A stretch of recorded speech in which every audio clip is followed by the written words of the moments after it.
It's good to see everybody here today. So glad to spend this moment together with one another. To all of our college students who are back with us this morning, welcome home. We're really glad to have you back with us again today as well.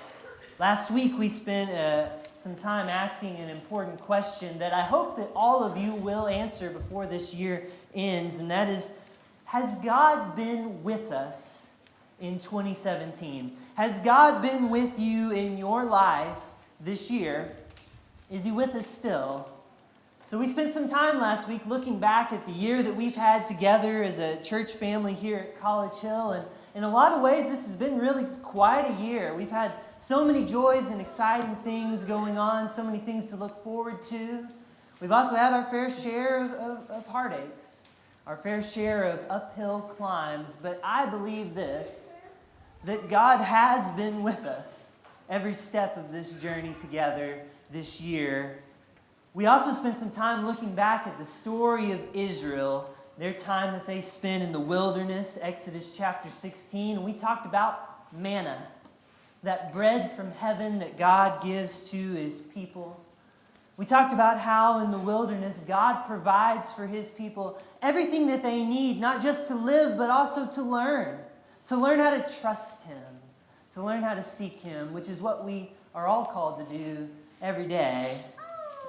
We also talked about how our God is such a loving and gracious God that He gives us what we need to remember to trust Him. He knows what kind of people that we are, and He knows that even though we love Him, sometimes we struggle to see that He is with us when things get tough. Sometimes we struggle to trust in Him, and so He tells His people in the wilderness to take a jar, take that jar and fill it up with this gift that God has given His people, this manna from heaven. And as you take that jar and you take it and you fill it with bread from heaven, you carry that with you and you remember that God is with us still. So Moses said to Aaron, Exodus 16, take a jar, put an omer of manna in it, and place it before the Lord to be kept throughout your generations. I wonder if you've had a chance this week to ask yourself, what would go in my jar from this year that we've had together? What is it that I want to carry with me throughout this journey in the days ahead? What is the experience we've had this year, that memory I have, that word from Scripture, that I want to carry with me so that I can always remember that God is with us still? Fast forward several hundred years, and we have a story in John's Gospel that is also about bread from heaven. And it is also about a God who is with us. And I think that this is a story that we need to hear today, because guess what? We are not the only ones asking this question. Has God been with us in 2017? We are not the only ones who need to be reminded that God cares for us, that God matters to us still today. I believe that there are many in our world, perhaps even in our neighborhood, perhaps even in our midst today, who are wondering these very things, maybe not even having the words yet to express it this way. I believe that there are many people around us in our lives who are craving that very thing that only God can provide, that bread from heaven, that gift of peace and provision and wholeness that only God can give. Could it be that there are many people who are hungering for that very thing, but don't know yet what it is that they're hungering for? And here we are, people who carry in our hands a jar of manna, which means that we have a purpose, don't we? In a world that is hungry for God. I want us to listen to John chapter 6 this morning. And this is a story that some of you may have heard hundreds of times, maybe more than hundreds of times.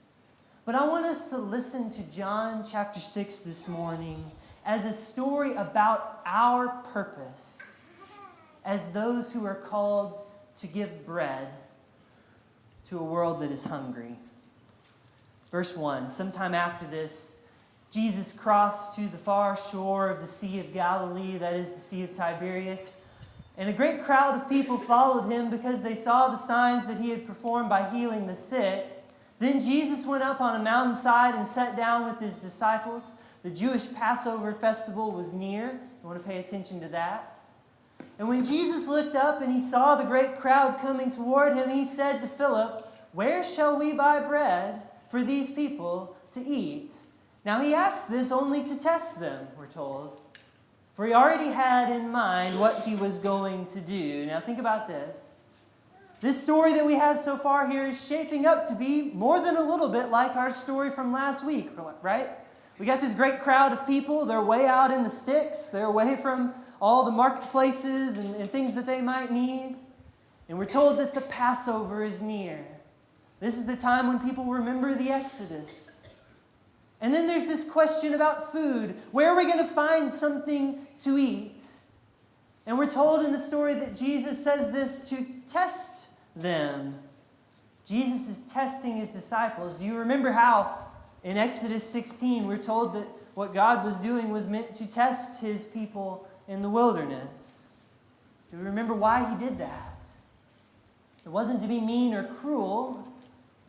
It was because our God knew that his people needed to learn something. In this case, to learn how to trust him if they were going to make it in this world.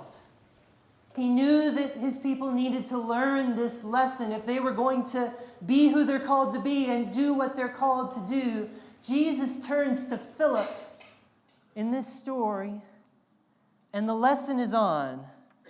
Philip, you see all these hungry people, right? Where do you think we can get some bread? I don't want any one of them to go away from here hungry. Now, before we go any further, I want to say that I think that you know what it feels like to be in Philip's place in this story. Last week we took a moment and we looked back at the year that we've had here together at College Hill in 2017. But what if we broaden the lens a little further? What if we were to look back at the year that we've had in our world in 2017? What would we see if we did? Surely we would see a lot of good things. Like, don't count me amongst those who want to say that everything is worse than ever.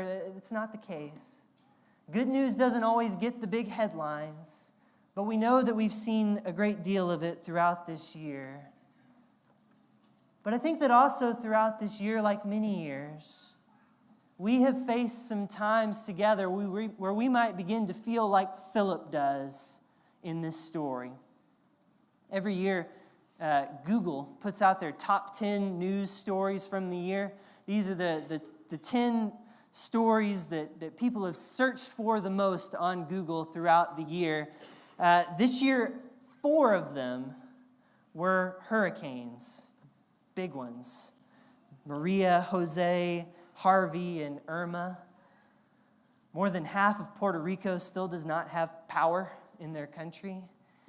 Of course, we also saw what happened just south of here in our own state this year, and some of you went down and saw it firsthand, so we tried to help out with that. So many people this year have felt what it's like to be powerless in the face of a great disaster, a great storm.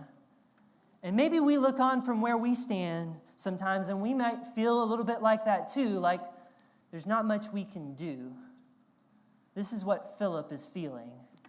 Another of the top stories from this year was the things that go on with North Korea. All the talks and tensions there that I try to tune out as much as possible, but if you really got bogged down in this stuff, it can make you feel a little uneasy, a little unsure. There are these powerful people struggling for power and dominance and strength, and they seem to be hungering for something but never satisfied. And we wonder what we could do. This is how Philip is feeling. Another of the news stories that impacted us the most this year was what happened in Las Vegas a few months ago, and a lot of stories like it throughout the year. It hurts so much to see the way that people have been violent in our world. It hurts me to see the the way that it just eats away at our sense of safety and trust in fellow human beings. I was riding in the car with Roger Medina the other day. We were on our way to go make a hospital visit, and we were talking about these things, and he said, Christians sure have a job to do, don't we? To show the world what peace looks like. I think that's true. But if we stop and we think about even just a few of these stories from our years, sometimes perhaps we're left feeling like Philip feels in this story. Here he is surrounded by people who are hungry. He sees the need. The need is obvious, but the supply is short, or so it seems. And so Philip looks at what's around him and he wonders, what can we possibly do? Jesus turns to Philip and he says, where can we find some bread to give to these people? And Philip responds like so many of us might respond. Jesus, I hear you. I see the herd around us. I can see the hungry eyes. But how can I even begin to meet this need? How can we even begin to meet this hunger? Philip answered Jesus, it would take more than half a year's wages to buy enough bread for each one of them to just have a bite to eat. Like, it's not happening. There's no way around it. If this is a story about our Christian purpose, then we know this. Our purpose brushes against the impossible. The thing that we are called to do as people who follow Christ is huge.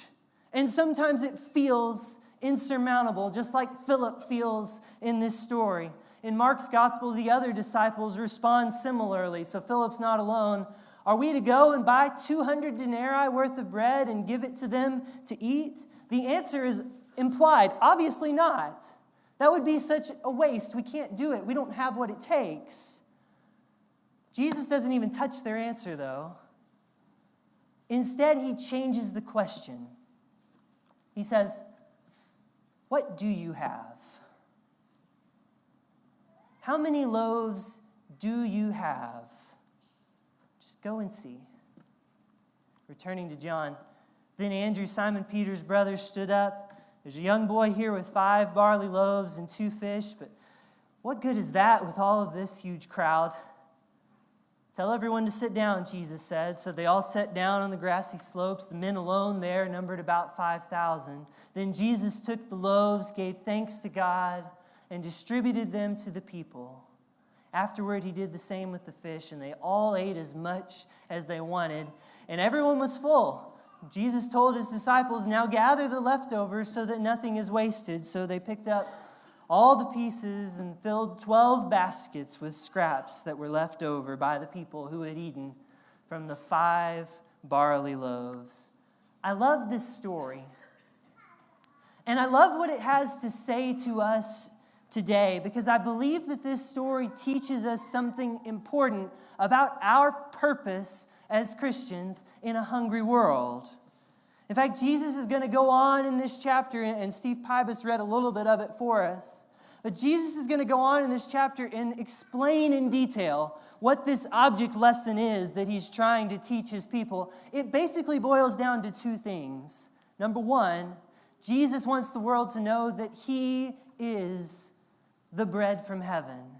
That story about the manna in Exodus 16, this story about feeding the 5,000 in John chapter 6, these are to prepare us to see that Jesus is that bread from heaven that is everything we need, and that is a reminder to everyone that he is with us always. Jesus says about himself, truly I tell you, it wasn't Moses who gave you the bread from heaven, but it is my Father who gives, notice the present tense, gives you the true bread from heaven. I am the bread of life. Whoever comes to me will never be hungry, and whoever believes in me will never be thirsty. Jesus makes it clear. Only in him can our hunger truly be satisfied. Only in him is there life and peace. He is the bread of life. And number 2, Jesus wants us to know without a doubt that that bread of life is given for the world. Look at verse 33. For the bread of God is that which comes down from heaven and gives life to the world. May we never make it smaller than that. As impossible as it may seem, may we never pretend to think that this is just about us or the people that we might think are like us. This is about the world. This is the calling that we have been given here, and it's huge. In these two things, we see the foundations of our purpose in this world. If Jesus is the bread of life, and if that bread is given for the world, then what are we to do? What is our true purpose? If not, to give bread to a hungry world. The kind of bread that truly satisfies. It may be that throughout this year, you and I have felt sometimes like those Israelites in the wilderness that we talked about last week. Like in our own lives, it might be hard for us to see that God is with us. In our own lives, be whatever might be going on with us, it might be hard for us to know and trust in a God who is there with us in our time of need. If so, I hope you're challenged, like we talked last week, to take that jar of manna from your life and carry it with you and remember, by looking at what God has done in the past, that He really is with us still.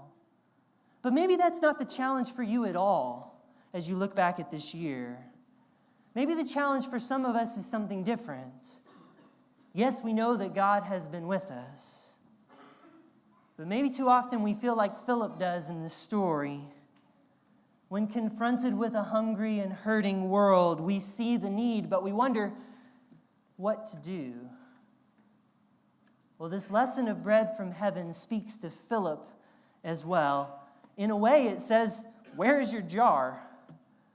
Where is that little bit of bread that you have been given? What do you have?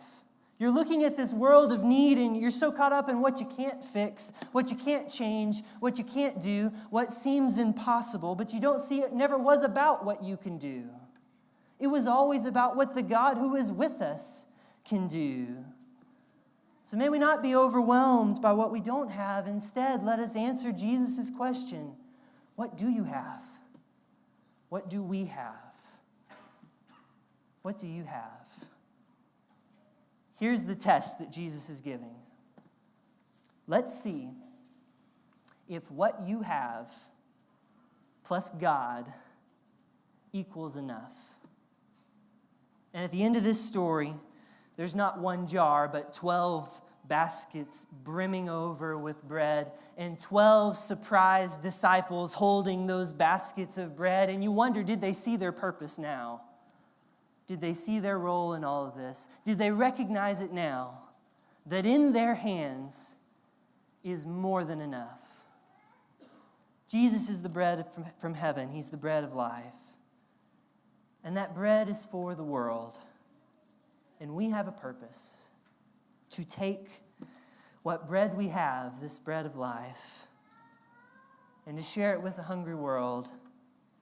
And let's just see.